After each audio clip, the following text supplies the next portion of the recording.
Hello everyone, I'm Ankita Raut. Today again I'm going to share another supernatural story with you all.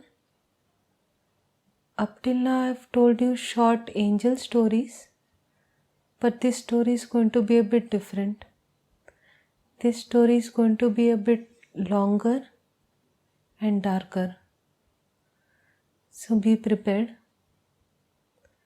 This story is called New House.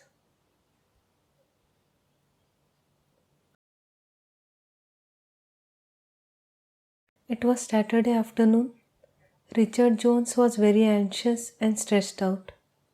He was frantically running around in his house. Patty Jones was busy making lunch. She was very tired. John Jones didn't care much about what was going on. He was just crying on his bed. He didn't want to leave this place. He had spent his entire life here. He was 11 years old. John's parents, Richard and Patty, moved to this house 15 years back. They liked living here, but Richard got a promotion and they had to shift to a new city. Richard was panicking because he wanted to make a good impression. Patty was tired of all the packing she had to do, plus make the meal. John didn't come out of his room the entire day. He didn't eat his breakfast, he didn't pack his stuff, he didn't do anything the entire day. Patty kept on knocking the door, but John refused to open the door. It was evening. John got hungry. He left the room and went to the kitchen to search for some food. While he was looking at the fridge, Patty decided to pack his stuff. He returned to his room almost an hour later and saw his mother packing his stuff. At that point, John had to accept that they have to leave this place. He helped his mother pack his stuff. Next morning, the moving truck arrived. Their furniture got loaded in the truck. The Jones family sat in the car and drove off to their new destination. They reached night. The truck with the furniture had already arrived. All the furniture was moved inside the house. Their new house already had some old furniture. Richard and Patty decided to unpack in the morning since it was too late.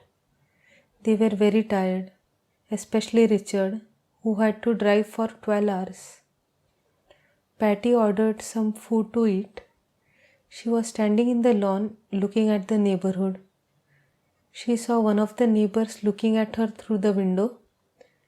Patty smiled at them, but they immediately shut the curtains. Patty got confused. Next day, the trio unpacked their stuff and started arranging everything.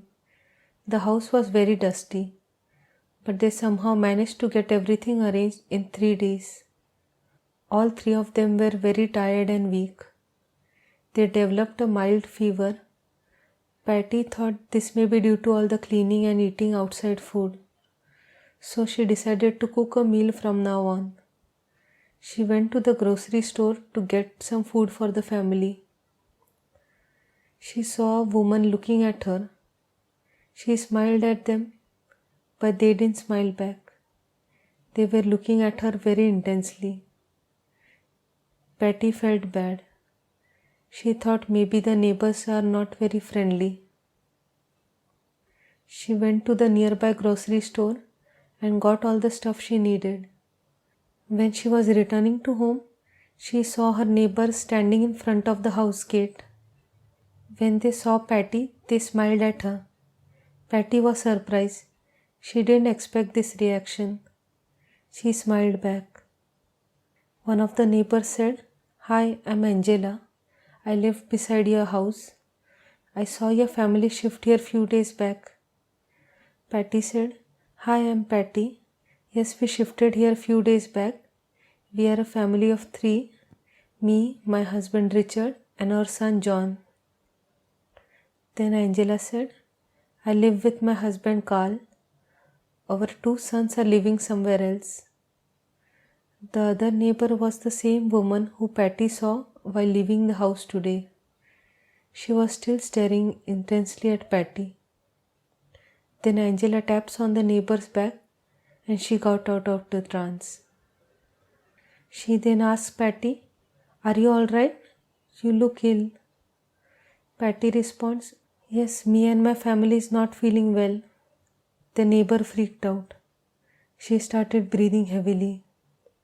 Then she asks, "Why did you shift?" Angela interrupts her. She says, "She's Vanessa. She lives in the house in front of yours. She lives with her husband Dennis and daughter Harsha." Patty looks at Vanessa. For some reason, she was very frightened.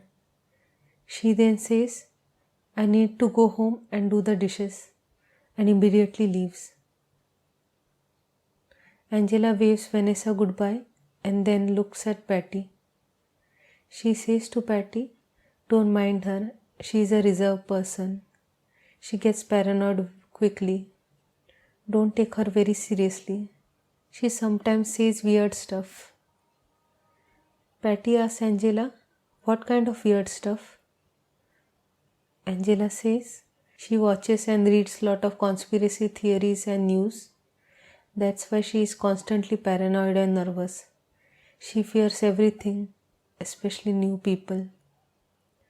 She then gives Patty a calm smile and says, "I think you should talk to her less often. She is a nice person, but takes time to warm up to new people. Maybe she can make you uncomfortable. Don't believe her." Angela then looks intensely at Patty. Patty asks her, "Why shouldn't I believe her?" Angela remains quiet for some time. Then she replies, "Vanessa is into conspiracy theories. She has a habit of making rumors about people. Since you are new here, I think you should be cautious." Patty doesn't know what to respond. Then Angela says, "But Vanessa is a nice person. If she likes you and your family, then she can be a very big support. She has been my friend for several years. I sometimes feel lonely after my sons left. It's good to have a friend like Vanessa, who gives me a lot of emotional support. I hope we can be friends as well." Then she smiles at Patty. Patty smiles back. Patty says, "Sure, I would love to be your friend. It's good to have company in a new place." Patty waves Angela goodbye and returns home. Angela also returns home. Richard was watching them from the window. When Patty returned home, Richard opened the door. He was smiling at her. He says, "So you already started to make friends?" Patty replies, "Yes, they were standing outside our gate and started talking to me. They seem to be friendly people." Richard then tells Patty, "Yes, people here are very friendly. One of the neighbors named Carl came to talk to me. He told me if I need any help unpacking or any other help around the house, then I can call him anytime. We exchanged numbers. We should someday call them for dinner." Patty replies, "Yes, we should." Then she looks upstairs and says, "I hope John also soon start making friends." John was in his room laughing loudly.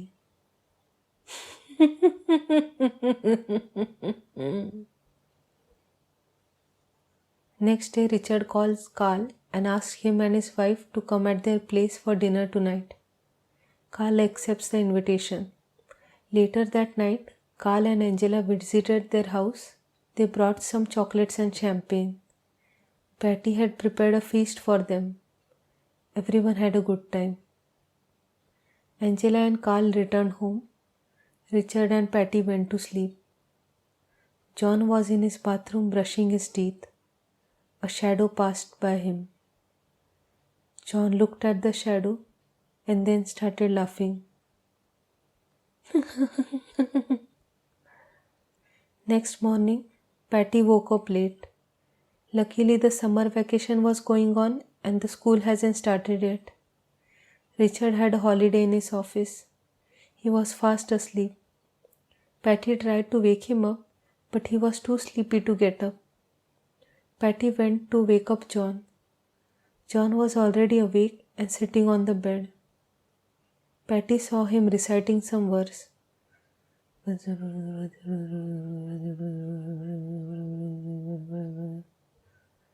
She didn't understand what her son was talking. She thought maybe he's talking in some foreign language. Then John starts laughing loudly. Patty creeped out.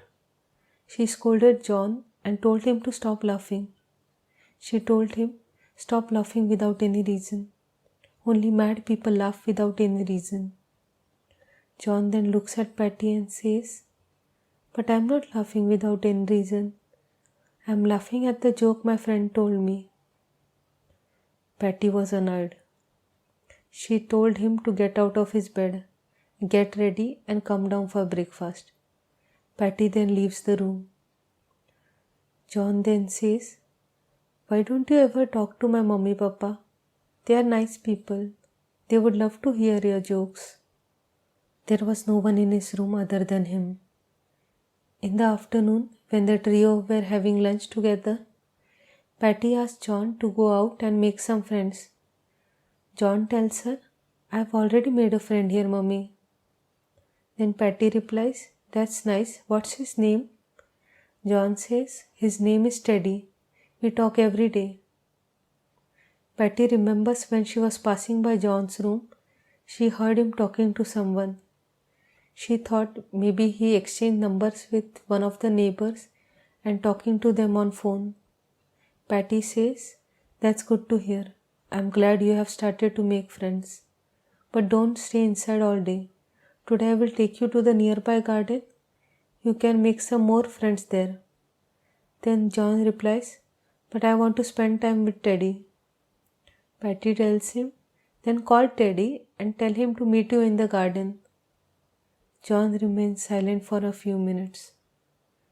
Then he replies, "Teddy can't leave the house." Patty asks, "Why can't he leave the house?" John gave her an intense look. He then says, "Because his parents have trapped him inside the house. He can't leave." In the evening, Patty took John to the garden. When she was at the gate, she saw Vanessa looking at her through the window. She was inside her house, looking intensely at Patty and John. Patty smiled at Vanessa, but she didn't smile back. She then closes the curtain and goes inside. Patty then takes John to the garden. The garden was very beautiful and quiet. Few kids were playing. Patty asked John to talk to them. John approaches them and asks them if he can play with them. The kids were friendly. They let John play with them. They return home after a few hours. Patty prepares the dinner. At night, when Patty was going to her room, she heard John talking. It was 11 p.m. Patty opens the door to tell John to keep the phone down and go to sleep. When she opens the door, she sees that John is sitting far away from his phone. She asks John, "Who are you talking to?" John replies, "Teddy." Patty is confused. "Did he call you or you called him? Don't call people late at night." Then John replies, "I'm not talking to him on the phone. He's in the room with me." Patty looks around and sees no one other than herself and John. She asks him, "Where is Teddy?" John points to a spot. There was no one there. John then starts laughing loudly.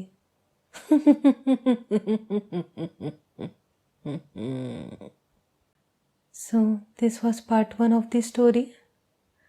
I know you were expecting the story to end today.